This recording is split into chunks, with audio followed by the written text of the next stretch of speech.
Mini episode 1206 of the FDH Lounge is brought to you by Sportsology, delivering unconventional columns and webcasts about sports, TV, music, movies, and more. Follow them on the web at sportsology.com. The FDH Lounge. You want to schedule your life around it. A long time ago, on a gloomy, wet Cleveland spring night, two men stand alone amidst the late-night drizzle. Their voices echo across the vacant station parking lot as they debate the merits of the great American radio show that have been missing for far too long. On that night, an idea was born. That idea became the FDH Lounge.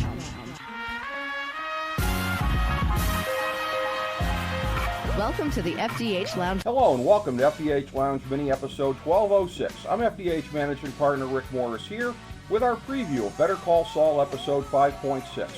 Here's our top 5 notes of interest coming into the second half of the season. Number 5, is there any chance that Howard suspects Saul of having vandalized his vehicle? That was sure a tense phone conversation that they had, even if most of the tension was on Saul's end. Howard doesn't generally do subterfuge, but he has to suspect the timing of the elaborate damage at a time when he's back in touch with Saul, right? Number 4, what's going on with Lalo? We missed that guy. It's understandable that he and Nacho didn't fit in with the story this week, but hopefully they're back in the mix sooner rather than later, and you have to think they will be, with Mike and Gus re-cementing their relationship to come after the Salamancas. Number 3, speaking of which, the fallout of the murder that Mike was forced to commit has been interesting, but we're clearly moving on to the next chapter of the story. This marked the first time in either Better Call Saul or Breaking Bad when Mike was less than deferential to Gus, challenging him pretty directly on his ethics. But when Gus came back at him with the I am what I am and that's all what I am routine, you could tell that Mike relates to it, so off we go into more mayhem. Number 2, we're getting closer to a point that we need to hit, exploring Gus's backstory with Chile and with Max. Gus's trauma over the murder of his partner is the constant subtext in his life and business dealings, but in the last episode it was all front and center and explicitly spelled out at the end. His entire life is devoted to revenge against the Salamancas and the larger cartel forces. It may not happen in the next episode, but it needs to happen. We need more flashbacks, detailed ones, of Gus and Max, Gus's life in Chile, and the years in between the poolside murder and the start of Better Call Saul.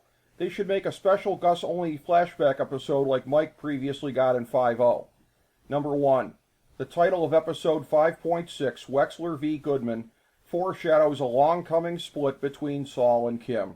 They're on the same page right now, but Kim's pretty much being sniffed out by her employer, and of course she's not completely ethically on the same page as Saul. The internal push and pull that she's feeling in so many directions could absolutely explode if Jimmy turns Saul blows up the court proceedings in the shocking way that we're all expecting.